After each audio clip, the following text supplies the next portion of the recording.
Coucou les amours, je suis si heureuse de vous retrouver aujourd'hui avec ma nouvelle série qui est Tourner la caille. Vraiment c'est une série qui va vous proposer des petites vidéos à travers lesquelles je vais vous partager mon expérience ici au pays. Ça fait à peu près 2 mois que je suis de retour et je ne sais pas quand est-ce que je repartirai. En tout cas ce ne sera pas cette année. Donc du coup je me suis dit pourquoi ne pas vous proposer Tourner la caille.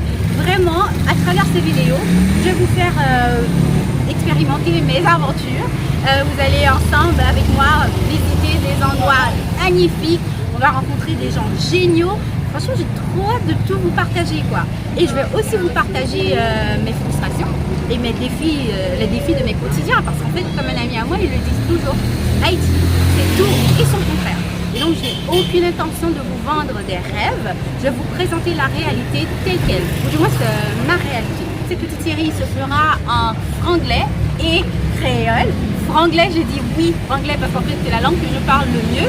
Et si jamais je reçois des questions, je vais essayer de répondre les questions dans les langues qu'elles ont été posées. Et je pense qu'en tant que TCK, Third Culture Kid, ça sera intéressant quand même de voir, de partager avec vous ce que ça fait d'être de retour au pays, comment j'interagis avec les gens et tout ça. J'ai trop hâte de vous partager mes aventures, tout quoi. Et j'espère que ça vous plaira. J'attends vos réactions. Alors, là, on est arrivé à Roseau.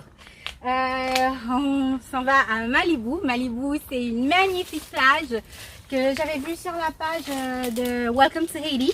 Et c'est pas trop loin de chez moi, à Roseau. Donc je dis, bah voilà, autant aller voir en live. Et voir comment c'est quoi, si c'est aussi joli que c'était sur la photo que j'avais vue. Allons-y, je vous emmène.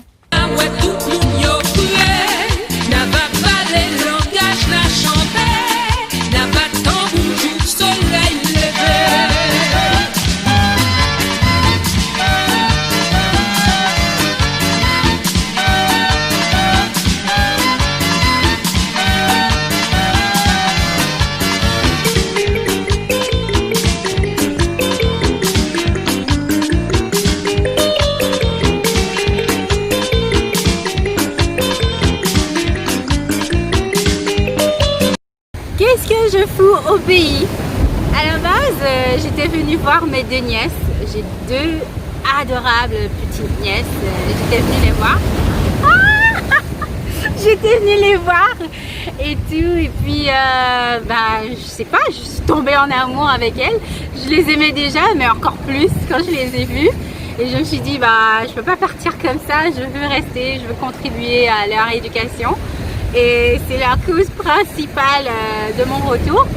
Et puis deuxième cause, on va dire que je n'ai jamais eu autre rêve que le rêve haïtien. Vraiment c'était celui de partir et de revenir. Mais vu la situation du pays, genre j'hésitais un peu à revenir, mais en fait ça a toujours été ça quoi. Genre je prétends je prétends pas pouvoir faire grand chose, je suis pas puissante assez, mais je pense qu'à ma façon je peux faire bouger les choses un tout petit peu quoi. Surtout dans le développement durable, ça a toujours été quelque chose qui m'a toujours intéressée. Et voilà, genre, je suis là, je travaille avec une firme technologique qui essaie de combiner l'éducation et la technologie pour éradiquer la pauvreté. Je suis là pour aider. C'est un peu ça quoi. Vive la caille, c'est pas une chita pour faire tout au caille. Tourner la caille, c'est pas une faire belle touriste sous au caille. Tourner la caille, c'est pas une camper pété des blosailles. Tourner la caille, c'est pas une camp pour voir faire gros potraille. Non, il prend moins non chimère.